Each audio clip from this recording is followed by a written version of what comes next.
Bonjour, impressionnant, non? Nous nous sommes mis à deux pour vous présenter les news du mois de mars parce qu'il y a beaucoup de sujets. Et parce que ça aurait été dommage de ne pas profiter des éclairages que Daniel et Yannick nous ont fignolés. On commence comme à l'accoutumée avec les chiffres du mois passé. Et dans un même ordre d'idées, et avec une visite chez celui qui consacre tout son temps aux statistiques du centre.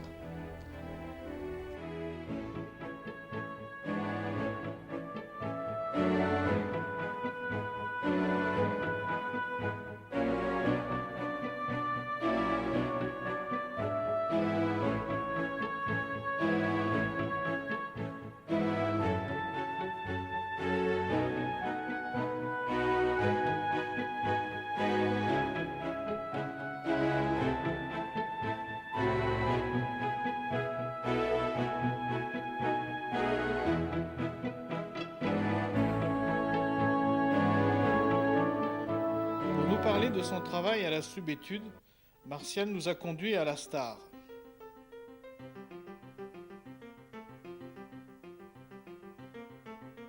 Alors ici je suis devant un terminal STAR, système de traitement des archives. Et naturellement je vais demander donc une consultation sur le trafic passé dans une période donnée. Alors par exemple je vais demander le trafic passé par rubrique pour une période du mois de février. Donc Star va me donner les chiffres correspondant aux rubriques, que l'on retrouve d'ailleurs sur Excel, là. Voilà, et il va me donner les chiffres qui vont être pour l'instant imprimés.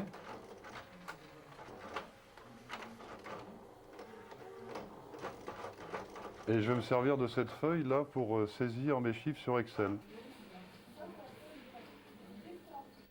De retour à son bureau, Martial rentre les données, puis fait apparaître le cumul du trafic par mois et par rubrique, FIR, UIR, NAT, etc.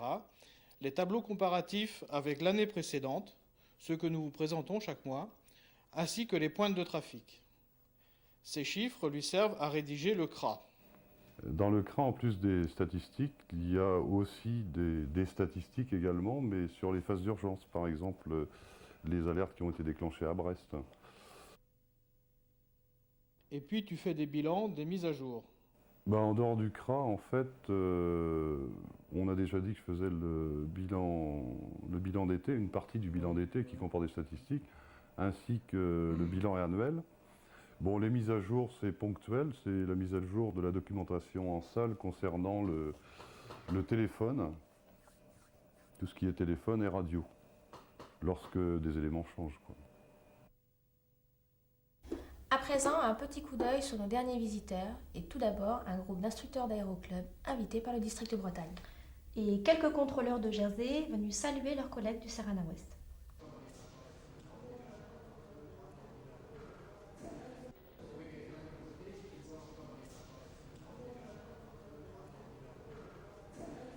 Jeudi 2 mars, quelques 30 instructeurs d'aéroclub de toute la Bretagne ont visité le Serrana Ouest.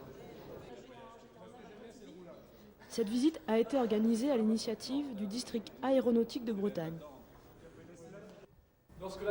Les instructeurs ont été accueillis par Thierry Liabastre, qui leur a également présenté l'historique et l'organigramme du centre. Alors, je vais vous présenter pendant quelques minutes le Serrana Ouest, et en particulier cet espace-là, c'est surtout une grande partie maritime que vous ne connaissez peut-être pas. Par groupe, ils ont ensuite visité la salle de contrôle et la salle technique.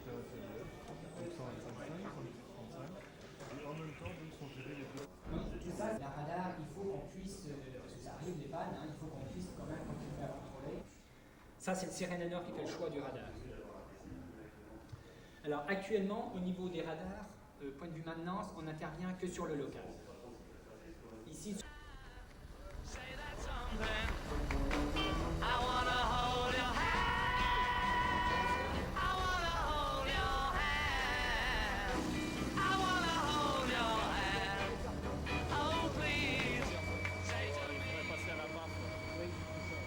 Jeudi 9 mars, une demi-douzaine de contrôleurs de Jersey ont rendu visite à leurs collègues de Brest. Arrivés par avion privé à l'aéroport où ils ont été accueillis par Patrick Jasselin et Jacques Thomas, ils sont tout d'abord montés à la tour où ils n'ont pu que noter la vétusté et l'exiguïté des lieux.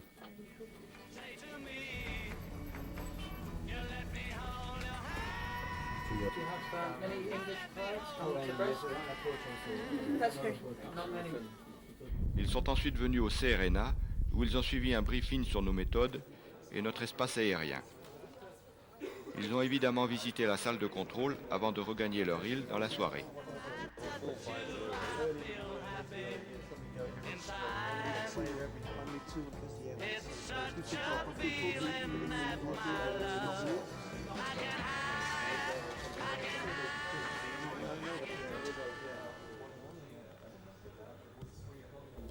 De sujets plus techniques maintenant avec l'expérimentation Flash qui s'est tenue fin février au centre. Nous enchaînerons avec un résumé du film vidéo consacré au transfert de la Corta à Bruxelles. Le film complet réalisé localement sera disponible fin mars, on l'espère.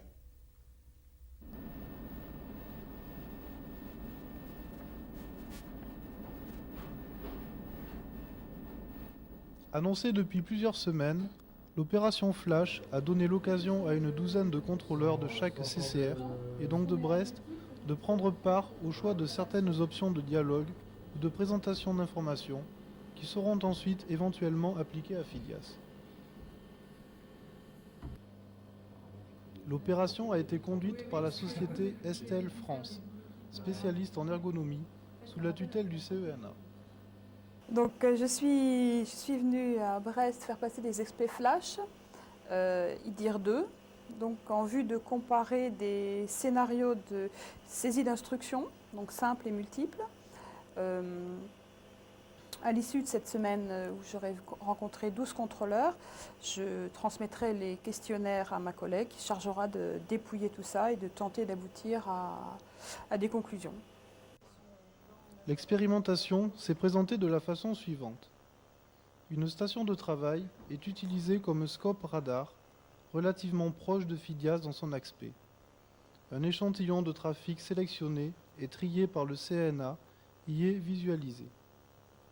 Au départ, les étiquettes sont très semblables aux étiquettes actuelles de la salle de contrôle. Mais le contrôleur, grâce à la souris, les modifie en fonction des instructions qu'il donne ou qu'il compte donner à l'avion. Dans l'expérimentation qui nous intéresse, le contrôleur va utiliser deux commandes. La commande saisie simple et la commande saisie multiple. La commande saisie simple offre au contrôleur la possibilité de n'agir que sur un seul paramètre à la fois, comme le niveau clairé, la vitesse, une route directe, une altération de cap, etc. Chaque nouvelle instruction donnera lieu dans ce cas à une nouvelle manipulation. La commande saisie multiple offre au contraire la possibilité d'agir sur tous ces paramètres en une seule manipulation, mais avec un encombrement d'écran sensiblement plus important. Selon les résultats des expérimentations, le CENA choisira entre saisie simple et saisie multiple, ou étudiera une autre solution, ou ne tranchera pas. Il ne m'apparaît pas à moi, en tout cas sur Brest, de position tranchée.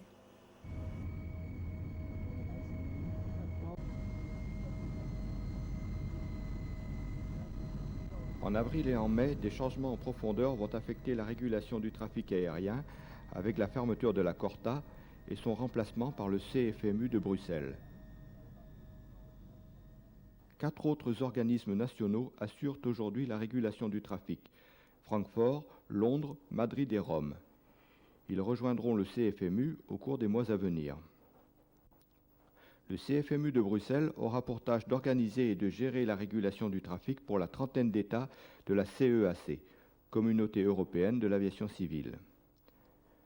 Chaque centre de contrôle en route sera alors complété par une FMP, Flow Management Position, qui sera l'antenne déportée du CFMU. Les plans de vol seront désormais adressés simultanément aux deux IFPU, Initial Flight Plan Processing Units, de Bruxelles et de Bretigny.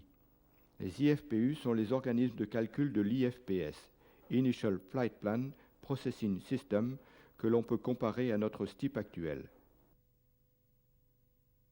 Chacun des deux IFPU travaille en secours chaud de l'autre. C'est la raison pour laquelle chacun doit connaître l'ensemble des plans de vol.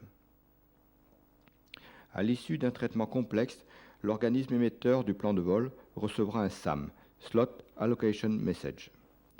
À Brest, la FMP va être organisée. Elle fonctionnera de 8h30 à 20h30, 7 jours sur 7, et en été une partie de la nuit de samedi à dimanche.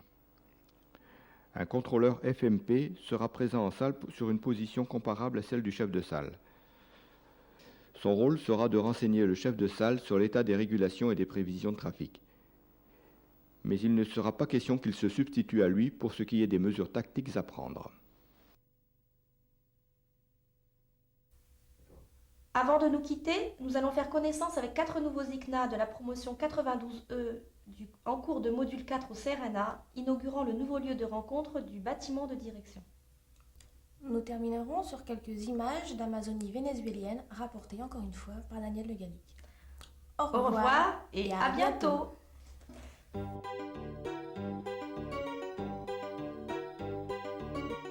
Lui, c'est Bruno, le marin. Il aime bien sa copine, son bateau et surtout ses charentaises.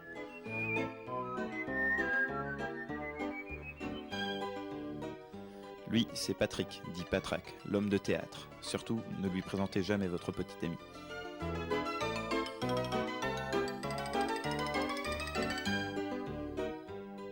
Lui, c'est Fabrice, l'étranger, parisien de son état et argentin dans l'âme. Son prochain objectif est d'apprendre le breton en 4 mois.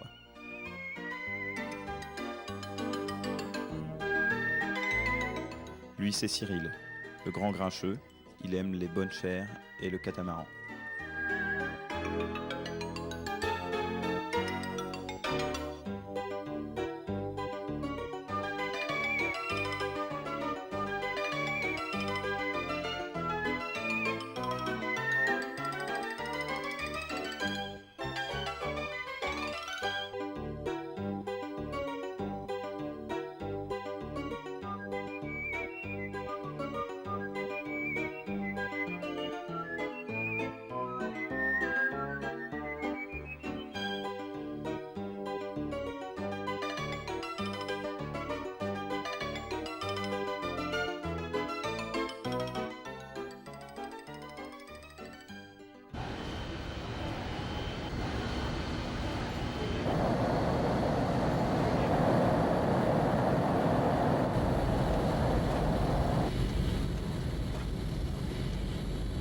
Se llama Guzzi.